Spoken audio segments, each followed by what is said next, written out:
Block 1. Banana Art Controversy. It's December 2019. The scene is Art Basel Miami Beach, one of the most prestigious, high-stakes art fairs on the planet. This is a world of hushed reverence, of multi-million-dollar deals whispered in minimalist white booths. It's a playground for oligarchs, celebrities, and the kind of collectors who see a Jackson Pollock not just as a painting, but as a tangible asset, a blue-chip stock you can hang on your wall.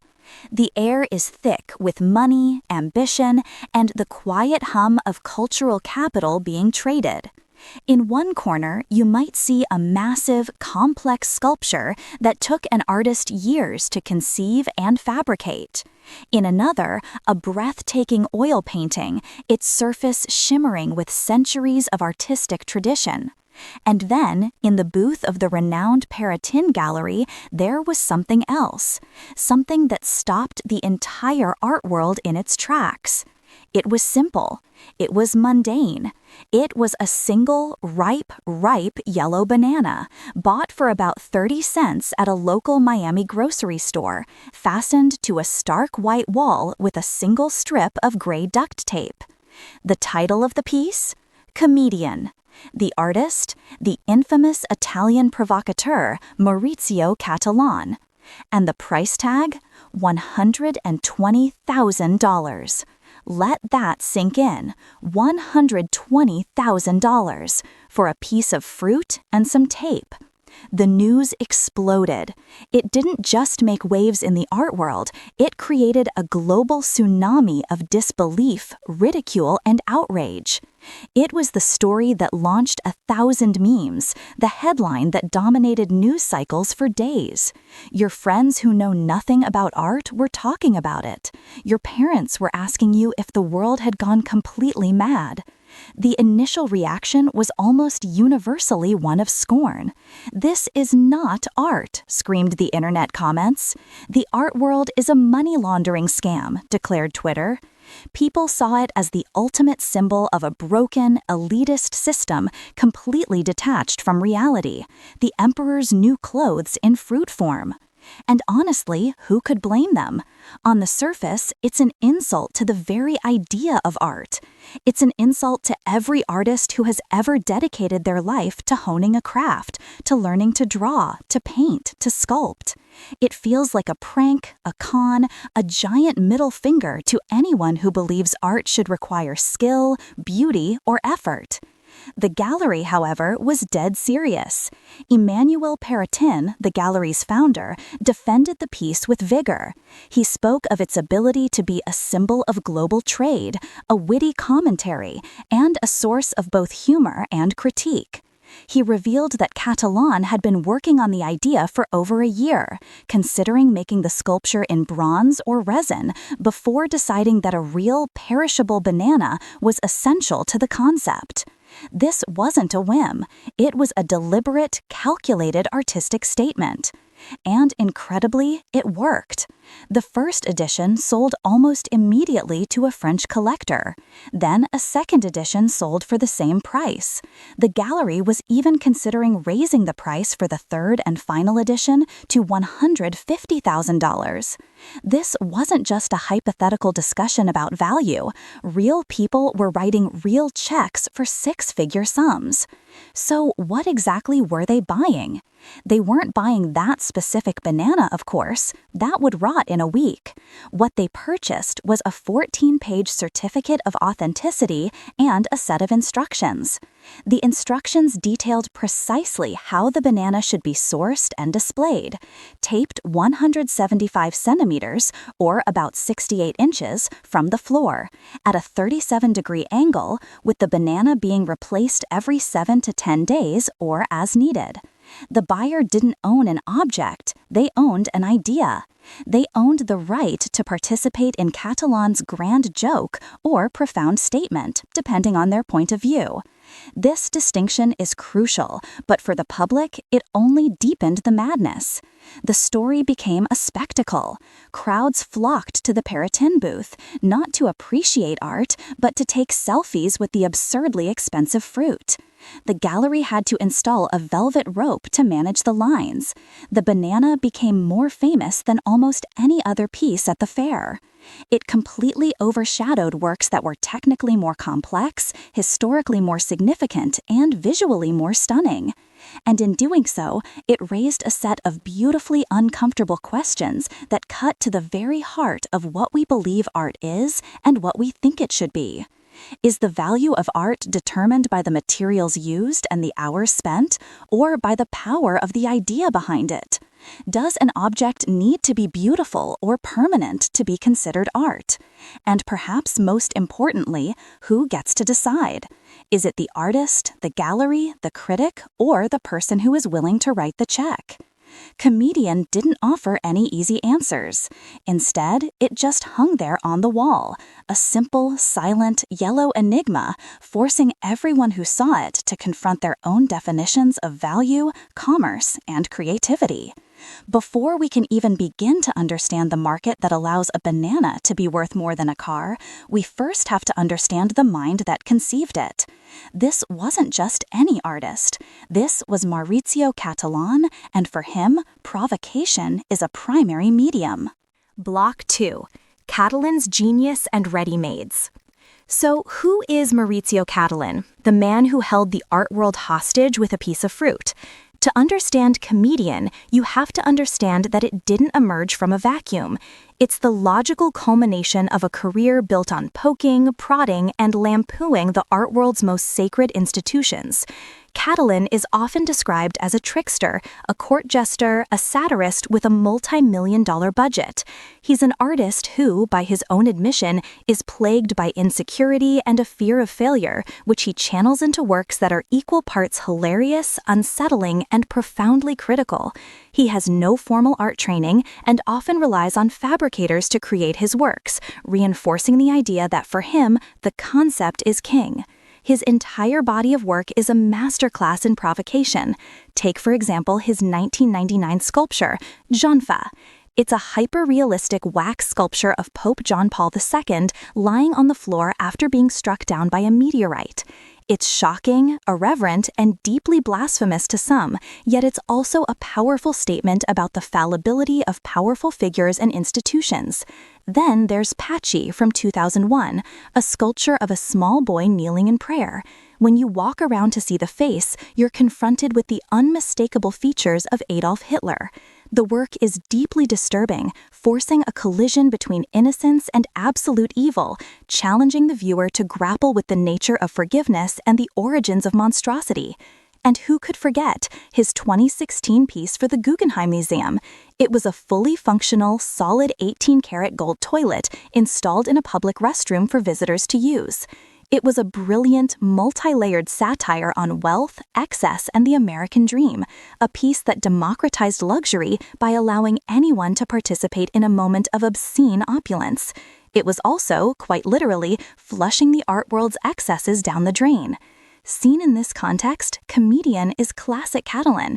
It uses a simple, humorous gesture to ask very serious questions. But his work, and comedian in particular, stands on the shoulders of a giant, an artist who revolutionized art over a century ago, Marcel Duchamp.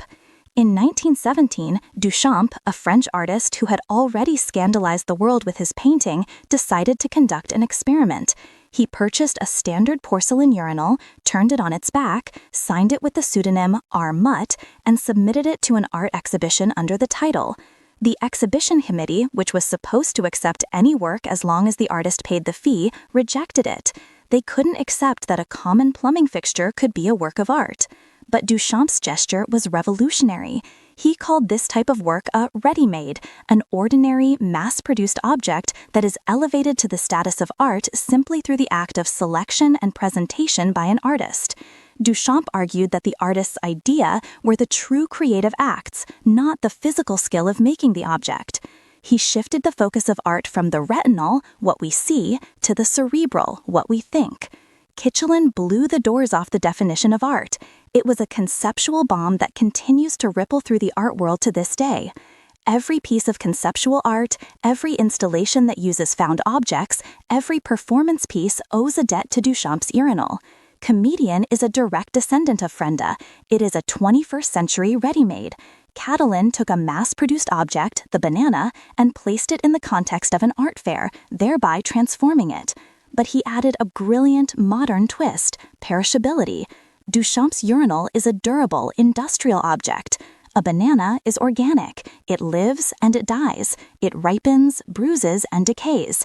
This element introduces a whole new set of ideas. Comedian becomes a commentary on the fleeting nature of art, life, and commerce. The value of $120,000 is attached to something that is guaranteed to rot and be thrown away. This is a profound and hilarious critique of a market that tries to make everything permanent, to turn every idea into a stable financial asset. The artwork is constantly dying and being reborn, a cycle of decay and replacement that mocks the very idea of a timeless masterpiece. The genius here is in how Cattelan weaponizes simplicity. The banana is a universally recognized object, loaded with its own cultural baggage, from slapstick comedy to its role as a global commodity. By duct-taping it to the wall, he performs a minimal artistic act, a gesture so simple it's almost idiotic. Yet it's this very simplicity that makes the work so potent. It bypasses our critical faculties and hits us on a gut level, forcing an immediate reaction. It's a joke, yes, but the punchline is a deeply serious question about the systems that assign value to things. But an idea, no matter how brilliant, doesn't exist in a theoretical bubble. It exists in a marketplace. And when Comedian collided with the realities of public reaction and the art market, things got even more absurd. Block 3. Art market and public reaction. The outrage and confusion surrounding Comedian weren't just about a banana. They were a reaction to the baffling, opaque, and often surreal world of the contemporary art market. For most people, the value of an object is tied to its materials, its utility, or the labor that went into making it.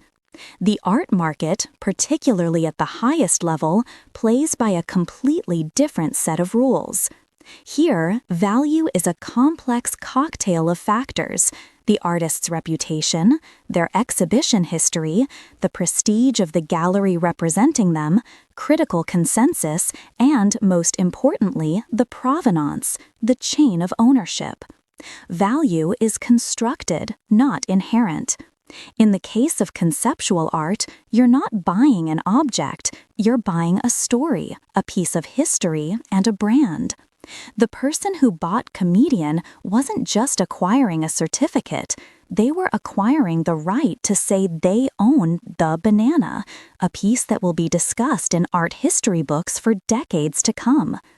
It's a status symbol, a conversation starter, and for some, a legitimate financial investment in Maurizio Cattelan's brand, which is one of the most powerful in the contemporary art world. This system of constructed value is precisely what Comedian both critiques and exploits. The artwork is a perfect parasite, latching on to the very market it satirizes and drawing its lifeblood, its monetary value, and its fame from the system's absurdities. It exposes the fact that the price of art is often based on consensus and belief, much like a currency. A dollar bill is just a piece of paper. It has value because we all agree it does. A Cattelan banana is just a piece of fruit. It's worth $120,000 because a handful of powerful people in the art world agree it is. This is the part that drives the public crazy, the sense that it's all an inside joke they're not privy to. And just when the debate reached a fever pitch, the story took a turn that even Cattelan himself couldn't have scripted. On a busy Saturday afternoon at the fair, a New York-based performance artist named David Datuna calmly walked up to the wall, passed the velvet rope, and took the banana. He peeled it, and in front of a shocked crowd and a sea of smartphone cameras, he ate it. He then turned to the crowd and declared it an art performance, which he titled Hungry Artist. Pandemonium ensued. Security was called, Datuna was escorted away, and for a moment it seemed like the priceless artwork had been destroyed. But the gallery's reaction was the most telling part of the entire affair. They weren't particularly upset. A gallery director was quoted as saying, "He did not destroy the artwork. The banana is the idea." Within 15 minutes, a new banana was procured and taped to the wall. The incident, far from being a disaster, became the artwork's spectacular final act. It proved Cattelan's point more powerfully than any critical essay ever could. The physical object was irrelevant. The idea was indestructible. Datuna's performance, whether he intended it or not, became an inseparable part of the history of comedian, adding another rich layer to its mythos and, ironically, probably increasing its long-term value. This moment cemented the banana's status as a true cultural phenomenon. It spawned endless parodies. Burger King and the Popeyes chicken sandwich taped their own products to walls in viral marketing stunts. People all over the world started taping things to their walls and posting them online. The artwork had transcended the gallery and become a living, breathing meme, a shared cultural shorthand for absurdity and questionable value. So, after all the noise, the sales, and the snacking, what is the legacy of comedian? Was it a brilliant institutional critique or just a cynical cash grab? An emperor's new clothes scenario, or a profound reflection of our times? The truth is, it's all of those things at once. That's its power. It's a work of art that functions like a Rorschach test. What you see in that banana says more about you and your beliefs about art, money, and culture than it does about the object itself. It infuriated people because it held up a mirror to a system that often feels arbitrary and elitist, and it did so with a smirk. But it also delighted people by exposing that system with such simple, undeniable wit. In the end, comedian wasn't just a banana on a wall. It was a mirror, forcing the art world and all of us to look at our own absurd definitions of value. The joke, it seems, was on everyone. What's your take? Is comedian a brilliant critique or an emperor's new clothes scenario? Share your thoughts in the comments below. We want to hear if you think this was art, a prank, or something else entirely.